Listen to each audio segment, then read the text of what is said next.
नमस्ते। लोकसभा चुनाव समाप्त हो चुके हैं, परिणाम की घोषणा भी हो चुकी है।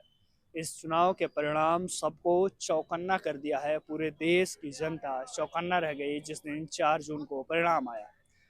परिणाम को देख करके भारतीय जनता पार्टी यानी एनडीए की सरकार तो बनते दिख रही है, लेकिन फिर भी विपक्ष काफ़ी खुश नज़र आया क्योंकि विपक्ष के पास एक अच्छी खासी संख्या में सांसद हो गए।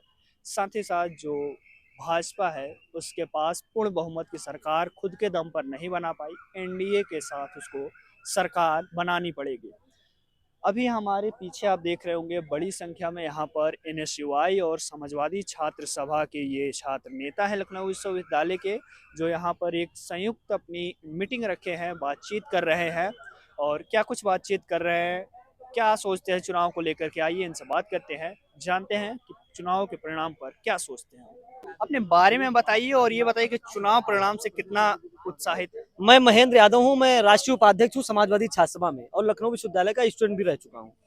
और जो चुनाव की बात है, इस बार चुनाव में जहां भारतीय जनता पार्टी सरकार की मशीनरी के साथ, पुलिस प्रशासन के साथ और चुनाव आयोग आज भारतीय जनता पार्टी का आयोग बनकर के काम कर रहा था, उन सारे संसाधनों का दुरुपयोग करके जब वो चुनाव में थे, वहीं विपक्ष जो इंडिया गठबंधन था वो बिना संसाधन के चुनाव लड़ रहा था। हमारा जो गठबंधन था वो जनता के साथ था और उनका जो बीजेपी का जो गठबंधन था वो सरकारी संस्थानों के साथ था, पुलिस के साथ था, प्रशासन के साथ था और जिलों के डीएम के साथ था। हमारे इंडिया गठबंधन के नेता अखिलेश यादव जी ने भी कहा था कि जो एग्जिट पोल आए हैं वो ईवीएम के एग्जिट पोल नहीं है, वो डीएम के एग्जिट पोल है। इसलिए और उत्तर प्रदेश, खास करके उत्तर प्रदेश की जनता ने, आप सोचिए, जिस तरीके से सांप्रदायिकता पर ताला लगाया, जिस तरीके से नफरत पर ताला लगाया, जिस तरीके से नौजवानों को बेरोजगार करने वाले लोगों के मुंह पर ताला लगाया, जिस तरीके से भारतीय जनता पार्टी की तानाशाही पर ताला लगाया, जिस तरीके से नरेंद्र मोदी की तानाशाही पर ताला लगाया और जिस तरीके से नरेंद्र मोदी के घमंड को तोड़ने का काम किया है,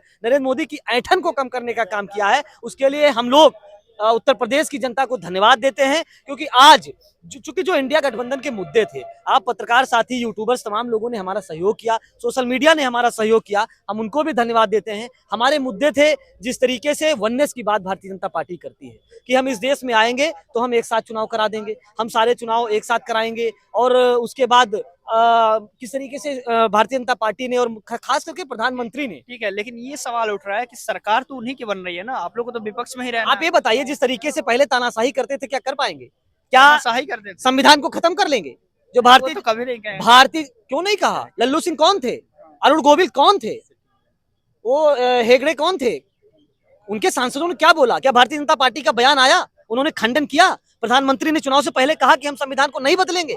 आज वही प्रधानमंत्री जो संविधान को बदलना चाहते थे, आज वही प्रधानमंत्री संविधान के सामने नतमस्तक होने पर मजबूर हो गए हैं। ये इंडिया गठबंधन की जीत है और खास करके उत्तर प्रदेश की जनता की जीत है। क्योंकि जहां उत्तर प्रदेश से देश के लोग उम्मीद नहीं कर रहे थे कि उत्तर प्रदेश इनकी तानाशाही पे लगाम लगा देगा, लेकिन आज उत्तर प्रदेश ने आगे आकर के जब जब जरूरत पड़ी है तब तब उत्तर प्रदेश के लोगों ने गंगा जमुनी तहजीब को बचाया है, देश के सौहार्द को बचाया है, देश की एकता को बचाया है। और आज देश के संविधान को बचाने के लिए उत्तर प्रदेश आगे खड़ा है। वजह क्या रही कि आप लोग इतना खुश है और इतना अधिक सीट पा ली? हम खुश इसलिए हैं क्योंकि हमने नरेंद्र मोदी की तानाशाही पे ताला लगा दिया है और नरेंद्र मोदी क्यों? कोई फैसला नहीं ले पाएंगे। नरेंद्र मोदी बैसाखी के सहारे हैं और वो भी बैसाखी उनकी विचारधारा की नहीं है। भरोसा नहीं है कि कब नायडू जी अलग हो जाएंगे, भरोसा नहीं है नीतीश जी अलग हो जाएंगे। अच्छा ये बताइए, जो नायडू जी ने कहा कि हम मुसलमानों को 4% आरक्षण देंगे, चुनाव में बीजेपी क्या कह रही थी कि कांग्रेस पार्टी आएगी तो मुसलमानों को आरक्षण दे देगी, जनता की एक भैंस चोरी कर लेगी,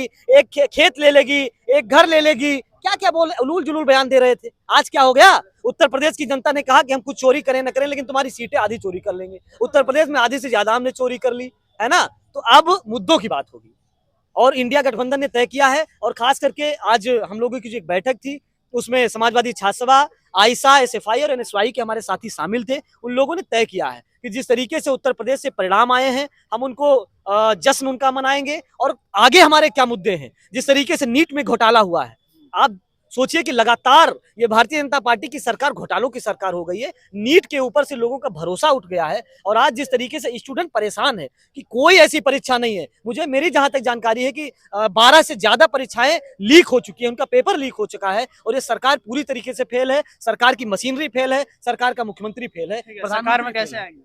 सरकार में आएंगे 5 साल बाद, नहीं नहीं 6 महीने में 6 महीने में 6 महीने में मैं दावे के साथ कहता तोड़ हूँ। फोड़ करके। इसको रिकॉर्ड कर लेना आप और सेव कर लेना। तोड़ फोड़ क्या नरेंद्र मोदी क्या कर रहे हैं, क्या कर रहे हैं वो वो? तो एनडीए की सरकार बना रहे हैं, अरे भाई एनडीए से लड़े थे। कौन एनडीए वाला है? वही एनडीए के ओम प्रकाश राजभर ना, जो कहते थे कि योगी को हम मठ में पहुंचा देंगे, योगी से भीख मंगा लेंगे। भारतीय जनता पार्टी को माँ बहन की गालियां दे रहे थे। माँ बहन की गाली देने वालों को आप साथ में ले रहे हैं। आप हार तो गए बेचारे के लड़के। तो हार गए ना, जनता ने सबक सिखा दिया। गालीबाजों का लोकतंत्र में कोई स्थान नहीं है। लोकतंत्र में वही लोग सरवाइव करेंगे जो जनता का सम्मान करते हैं, जनता के जनादेश का 6 सम्मान महीने करते हैं। बाद क्या होगा, कैसे आप 6 महीने बाद आप देखिएगा स्वतः हमारी सरकार बनेगी। जो आज एनडीए के साथ गए हैं, गलबैया कर रहे हैं, और मुझे लगता है प्रधानमंत्री का जो पैर चरण बंधन कर रहे हैं, कल खुद मजबूरी में आएंगे। नीतीश और बाबू की तरफ से सारा कर रहे हैं। इंडिया अब इशारा, आप पत्रकार साथी आप समझिए, इंडिया गठबंधन के साथ आएंगे और कहेंगे कि हम इंडिया गठबंधन के साथ हैं। सरकार बनेगी हमारी और मुद्दों पर सरकार बनेगी, हम काम करेंगे जनता के लिए। काम करेंगे। कितना सही कह रहे हैं। यकीनन बिल्कुल। अब हमारे सीनियर लीडर हैं और यहाँ के बहुत वरिष्ठ 6 छात्र महीने बाद नेता आप लोग सरकार में आने वाले हैं। हैं। यकीनन इसमें कोई दो राय नहीं। और राजनीति तो लोकतंत्र में तो उम्मीदें हमेशा कायम ही रहती हैं। और हमारे पार्टी में तो एक उम्मीदों के ऊपर एक गीत भी है। अखिलेश जी को मैं थैंक यू कहना चाहूंगा, इतना भारी जन समर्थन ला करके उत्तर प्रदेश की महान जनता को थैंक यू कहना चाहूंगा कि छठा अंधियारा चहु ओर, बढ़ा परिवर्तन रथ की ओर, बड़ा रथ परिवर्तन की ओर, बढ़ो अखिलेश पताका थाम, मुलायम सिंह का है पैगाम, मुलायम सिंह का है पैगाम। तो इन उम्मीदों के साथ हम लोग कायम हैं। और रही बात एनडीए की सरकार टूटने की, तो निश्चित तौर पर 6 महीने बाद आप देख लीजिएगा एनडीए की सरकार टूटेगी, क्योंकि उन्होंने बिहार में ऐसा करके दिखाया है। कितना बिहार में आरजेडी और जेडीयू दोनों मिलकर, कांग्रेस मिलकर लड़ी थी, उन्होंने 2017-18 में तोड़ दिया था। तो इस तरीके से एक निरंतर बयार चल रही है उत्तर प्रदेश की महान जनता को। इसने वाकई में जो कहते थे प्रधानमंत्री का पद उत्तर प्रदेश से जाकर गुजरता है, और उत्तर प्रदेश की महान जनता ने उस पर ब्रेक लगा दिया, एनडीए के सपनों को चकनाचूर कर दिया। हमारे आप साथ अपने आयुष बारे जी। में बताइए। मेरा नाम आयुष है, ऑल इंडिया स्टूडेंट एसोसिएशन के उत्तर प्रदेश के अध्यक्ष हैं। अच्छा, कैसे इस परिणाम को देखते हैं, जिस प्रकार से भारतीय जनता पार्टी जितना उम्मीद की थी उतना नहीं आई, भले सरकार बना रही है। उम्मीद क्या नहीं की, उन्होंने तो शुरुआत से नारा दे दिया था अब की बार 400 पार, और इसी 400 पार के नारों को लेके आप अयोध्या देख लीजिए, आप मेरठ देख लीजिए, इनके जो सांसद हैं वो कहने लगे थे कि हम संविधान बदल देंगे। आप हमें 400 सीट इसलिए दीजिए ताकि हमें संविधान बदलना है।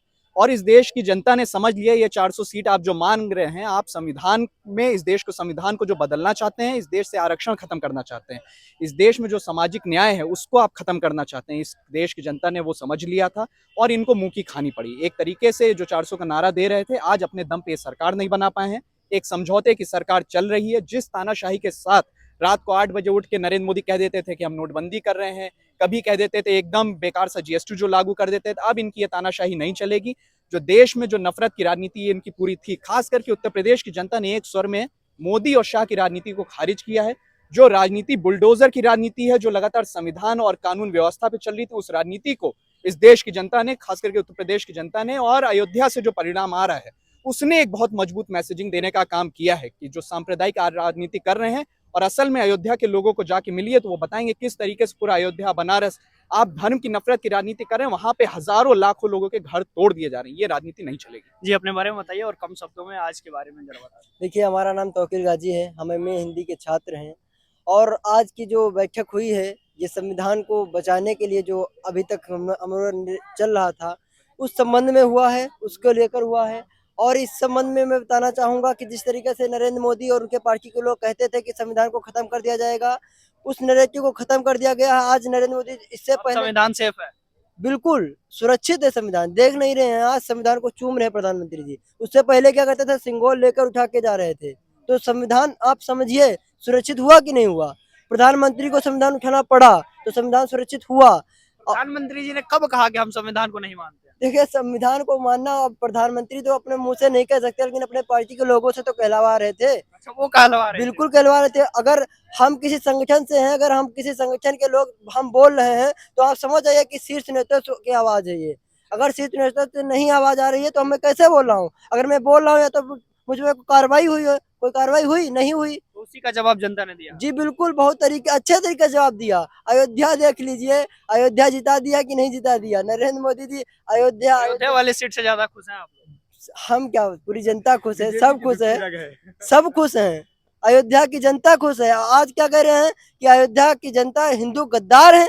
शर्म आनी चाहिए बीजेपी के लोगों को जो कह रहे हैं कि हिंदू गद्दार है। कल कहते थे हिंदू खतरे में है, आज कह रहे हिंदू गद्दार है। तो ये है, बताइए आप, ये इनका बीजेपी का एक प्रोपोगंडा था कि नहीं था? और हम लोगों का एक नारा चल रहा है, अयोध्या तो झांकी है, काशी मथुरा बाकी है। अब अगली बार काशी मथुरा भी जीतने जा रहे हैं। धन्यवाद। जी, अपने बारे में बताइए और आज आप लोग किस चीज़ को लेकर के यहाँ पर बैठक किए उसके बारे में। जी, मेरा नाम शुभम खरवार है। मैं लखनऊ विश्वविद्यालय से समाजशास्त्र का छात्र हूँ और मैं एनएसयूआई से हूँ। जिस प्रकार से जो रिजल्ट आया है 2024 का, वो पूरी तरीके से ये साफ पता चल रहा है कि देश की जनता ने पूरी तरीके से मुद्दों पे वोट किया है। जो धर्म की राजनीति या फिर जो ढकोसले की राजनीति ये लोग कर रहे थे, सत्ता पार्टी के लोग, उसके विपरीत जिस प्रकार से युवाओं के ऊपर जिस प्रकार से लाठीचार्ज हुआ और तमाम तरह की घटनाएं हुई, उनको मद्देनजर रखते हुए इस प्रकार से हम एक जनता ने एकजुट होकर एक मुद्दे के तौर पर वोट किया है और एनडीए वर्सेस इंडिया में भारी बहुमत में इंडिया आगे बढ़त पे है और आने वाले समय में भी हम पूरी तरीके से विश्वास करते हैं कि इंडिया पूर्ण बहुमत से सरकार बनाएगी। इसी को देखते हुए आज लखनऊ विश्वविद्यालय में और तमाम ऐसे विश्वविद्यालय हैं जिसमें हमने एक मैसेज आगे देने का प्रयास किया है कि एक यात्रा निकाली जाएगी लखनऊ विश्वविद्यालय के अंदर ही, जो धन्यवाद यूपी करके होगी। उसमें तमाम संयुक्त दलों के लोग, आइसा, छात्र सभा, एनएसयूआई सभी लोग मिलके लखनऊ विश्वविद्यालय में ये भगत सिंह पार्क से लेकर और गांधी जी की प्रतिमा तक की यात्रा निकाली जाएगी। इसका मैसेज ये रहेगा कि लोकतंत्र को बचाया गया, लोकतंत्र की जो हत्या कर रहे थे लोग, उनके ऊपर करारा तमाचा दिया गया और जो एक विचारधारा जो पनप थी विश्वविद्यालय के अंदर, उसके ऊपर भारी विजय प्राप्त की गई और ये एक भारी बहुमत में छात्राओं की, नौजवानों की, युवाओं की, सभी की भारी भरत जीत है। परिणामों से कितना आप लोग खुश हैं? जी, हम बहुत खुश हैं। खासतौर पे यूपी की जनता ने जिस हिसाब से जातिगत और धर्म से उठ के उन्होंने अपने मुद्दों पे वोट दिया है, जिसके लिए लोकतंत्र होता है। क्योंकि देखिए, जो धर्म का मुद्दा बीजेपी लेके आगे बढ़ती है, जो अराजकता का मुद्दा लेके वो आगे बढ़ती है, तो जो धर्म का मुद्दा होता है वो पर्सनल मुद्दा होता है। उसके लिए हम सरकार नहीं चुनते हैं, हम सरकार चुनते हैं अपने लिए। जो सरकार हमारे हित के लिए काम करे, जो सरकार हमारे लिए काम करे, जो देश को ग्रोथ पे ले आए, जो सरकार डेवलपमेंट एक दे देश को और देश के युवाओं को सम्मान करे, किसानों का सम्मान करे, महिलाओं का सम्मान करे, उसके लिए। लेकिन जिस प्रकार से बीजेपी ने जिस देश में हालात बना दिए थे, इस हिसाब से एकदम पूरी तरीके से एक अराजकता का माहौल बनाया उन्होंने धर्म के नाम पे।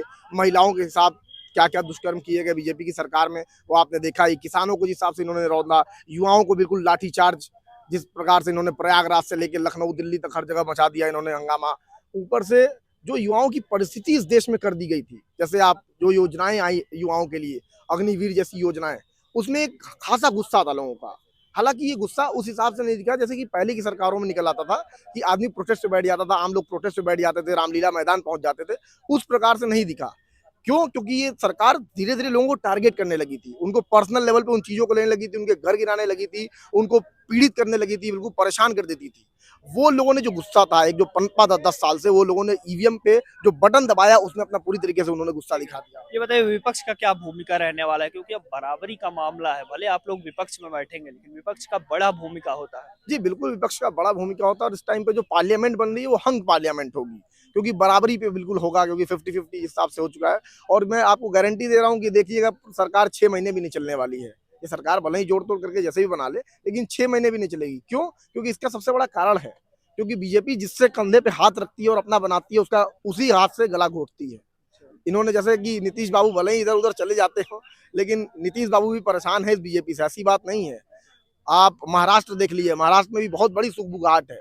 जो शिंदे इन्होंने जो गुट क्रिएट किया था, जैसे इन्होंने पार्टियां तोड़ी और जिस हिसाब से ईडी सीबीआई का डर दिखा के इन्होंने अपने सांसदों को, दूसरे के सांसदों को अपने में लिया है, उसका बहुत बड़ा इफेक्ट है। क्योंकि वो लोग आना नहीं चाहते थे, एक डर बना के आपने लाया ना, तो कब किधर पलट जाए, वैसे लोग वैसे ही पलटते हैं। जैसे वो उनको छोड़ के आए तो वैसे आपको भी छोड़ के चले जाएंगे।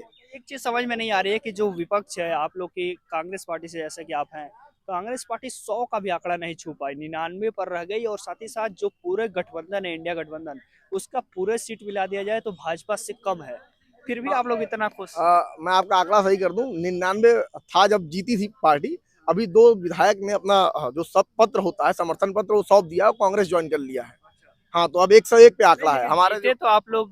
हाँ, लगभग 99-100 तो हम आ गए, ठीक, उस पे उसकी बात नहीं है। लेकिन जिस हिसाब से बीजेपी एक जो माहौल बनाई थी इस देश में, हम कांग्रेस को खत्म कर देंगे, कांग्रेस को भारत कर देंगे, तो एक अभी जो जिस हिसाब से पलट रही है मीडिया, आप देखे होंगे सुधीर चौधरी जी का बयान, उन्होंने कहा है कि कांग्रेस इंडिया के डीएनए में है, तो वो बात सही है। वो बात अब उनको एहसास हो रहा हो कि भाई अब हम लोग को धीरे धीरे पाला बदलना है, अपने आप को बचाना है। तो डीएनए में एक्चुअली में है कांग्रेस, डीएनए में इसलिए क्योंकि आजादी के टाइम से ये पार्टी है। इसको खत्म कर पाना इतना आसान काम नहीं है, क्योंकि इस पार्टी के पास विजन है देश चलाने का। 60 साल लगातार चला ली, ये कोई आसान काम नहीं है। पार्टी 55 से 60 साल चलाया हम लोगों ने, कांग्रेस ने चलाया, और आप देखेंगे बीजेपी 10 साल में जनता बोर हो गई इनसे, क्योंकि इन्होंने जनता का वो हाल कर दिया। क्योंकि कांग्रेस एक विजन के साथ लड़ती थी, विजन के साथ आती थी, हर बार एक नया नया एक्ट ले आती थी, चाहे फूड सिक्योरिटी एक्ट हो गया, चाहे राइट टू एजुकेशन हो गया, 18+ जो लड़के थे उनको वोट देने का अधिकार हुआ, तो ये सब कांग्रेस ही की देन थी ना, एक विजन था। जी बताइए अपने बारे में। जी, मेरा नाम उदित मिश्रा है। मैं समाजवादी छात्र सभा का एक सदस्य का सचिव हूँ लखनऊ विश्वविद्यालय का। अच्छा अच्छा, जी, कैसे देखते हैं इस परिणाम को? जी देखिए, आपके उत्तर प्रदेश का जी, नंबर जी, 1 मैं पार्टी बता रहा आपकी हूँ। बन चुकी है। जी, मैं आपको बताऊँ, जैसे हमारे राष्ट्रीय अध्यक्ष अखिलेश यादव जी जो नारा पीडीए का दिया था, वो आखिरकार मुखर आया है। और जो कांग्रेस पार्टी से हम लोगों का गठबंधन था, हम लोगों ने पीडीए का गठबंधन था, हम लोगों ने आप मिश्रा जी, जी जी सॉरी आप उसमें नहीं आते? हाँ नहीं, मैं इसमें नहीं आता हूँ। तो हम लोगों ने जो है बीजेपी का जो घमंड था वो शायद चूर कर दिया है। चाहे आप देख रहे होंगे पेपर लीक का मुद्दा हो, चाहे जैसा अभी नीट का मुद्दा आया, इन्होंने क्या था, एक नफरत का माहौल फैलाया, गंगा जमुना तहजीब को इन्होंने बिगाड़ा था। और माहौल जब बिगड़ता है तो जनता आपको जवाब देती है, और वही हश्र हुआ। समाजवादी पार्टी 37 सीटें जीत गई और कांग्रेस पार्टी 8 सीटें जीत के, हम लोग पूरी 6 सीटें जीत के हम लोग यूपी में वो किए हैं। ये बताइए कि क्या मुद्दे थे आप लोग के हिसाब से, किस मुद्दे पर जनता ने वोट दिया? क्योंकि जो दिख रहे थे, एग्जिट पोल की बात करें या सर्वे की बात करें, उसमें वैसा तो नहीं मोदी मीडिया पोल था, ये एग्जिट मोदी पोल मीडिया मोदी मीडिया पोल था। राहुल गांधी वाली राहुल बात गांधी, ये गोदी मीडिया है, क्योंकि एक ये नेक्सस पूरा चल रहा है। तो इन्होंने क्या किया, सिर्फ राम मंदिर मोदी मोदी मोदी। इन्होंने ना बेरोजगारी दिखाया, जनता महंगाई से परेशान है, वो सब किनारे था। अब आप देखिए, अयोध्या में हमारे अवधेश जी जीते हैं, राम मंदिर बना, लेकिन बीजेपी फिर भी हार गई। इससे ये साबित होता है कि यूपी के लोग राम भक्त हैं, अंधभक्त नहीं हैं। राम, हम आप बीजेपी कहती है हम राम को लाए हैं, अब राम सबके हैं, राम को कौन नहीं पूछता है, राम बहुत पहले से हैं। इस वजह से ये भी एक बहुत बड़ा कारण था यहाँ से। मेरा नाम राजीव यादव है, लखनऊ विश्वविद्यालय का ही मैं छात्र हूँ और समाजवादी छात्र सभा का मैं उपाध्यक्ष हूँ। जरा मैं जानना चाहता हूँ कि क्यों आप लोग इतना उत्साहित है, क्यों इतना खुश है? ना तो सरकार बनी, ना तो आप लोग के कोई मंत्री बनने वाला है कोई व्यक्ति, लेकिन फिर भी इतनी चेहरे पर चमक, इतनी खुशी। देखिए, खुश होने वाली बात है, और सबसे पहले मैं देश की जनता को, खासकर उत्तर प्रदेश की जनता को तहे दिल से धन्यवाद देता हूँ। खुश इस बात से हूँ मैं, और खुशी हम लोग के चेहरे पे इसलिए झलक रही है क्योंकि किसी का घमंड हमने तोड़ दिया। जैसे पहला नारा था भाजपा का कि 400 पार 400 पार 400 पार, आप ऐसे मतलब कि घोषणा कर रहे हैं जैसे हमको पहले से सब रिजल्ट पता हो। कहीं ना कहीं आप इनडायरेक्टली ये कह रहे हैं कि देश की जनता को या पब्लिक की कोई हमको ज़रूरत नहीं है, हम ऐसे ही चुनाव जीत रहे हैं। ठीक है, तो पहला इनका एटीट्यूड टूटा, क्या नाम है कि 400 पार का, 300 पार भी नहीं हो पाए। दूसरा एटीट्यूड ये टूटा कि क्या नाम है कि आप बहुमत भी नहीं ला पाए। और सबसे महत्वपूर्ण, पूरे देश पूरे विश्व का जो तमाचा इनके गाल पे पड़ा भाजपा सरकार पे, ये अयोध्या सीट हार गए।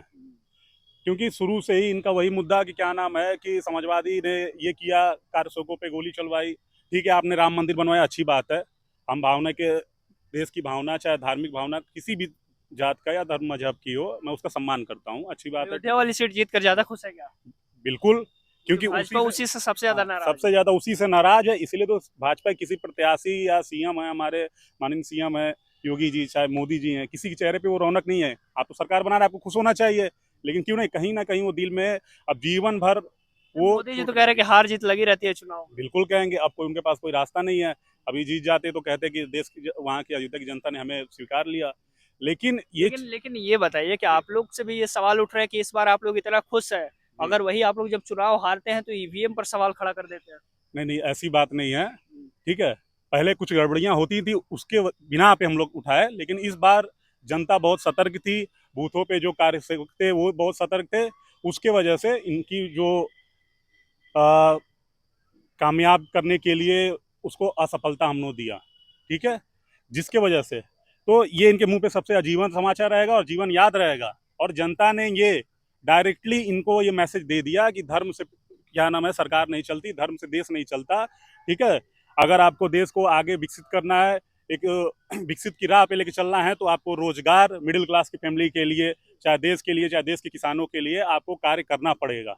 ठीक है, जिसके वाले हम आपको स्वीकारे, आपको मैं वोट दूं। लेकिन इन्होंने झटका दे दिया कि नहीं, जनता से बड़ा कोई नहीं हो सकता। अगर आप लोग की देश की जनता के लिए आपने कोई कार्य करेंगे तब हम आपको स्वीकारेंगे। इसके समय आपको धन्यवाद देता हूँ। धन्यवाद। तो ये सभी समाजवादी छात्र सभा और एनएसयूआई के छात्र नेता थे लखनऊ विश्वविद्यालय में जो एक संयुक्त बैठक की है और उसमें उन्होंने चर्चा किया कि आगे हम लोग को क्या करना है, इस चुनाव में कैसे वो लोग परिणाम को देखते हैं और क्या उनकी खास वजह रही जो इतनी अच्छी परिणाम उनके हिसाब से आई। बाकी पूरे बातचीत पर क्या सोचते हैं हमें कमेंट बॉक्स में जरूर बताइएगा। देखते रहिए लखनऊ वाले। मेरा नाम है विकास सिंह, कैमरे के पीछे हैं विवेक, सहयोगी मित्र स्मित सिंह चौहान। बहुत बहुत धन्यवाद।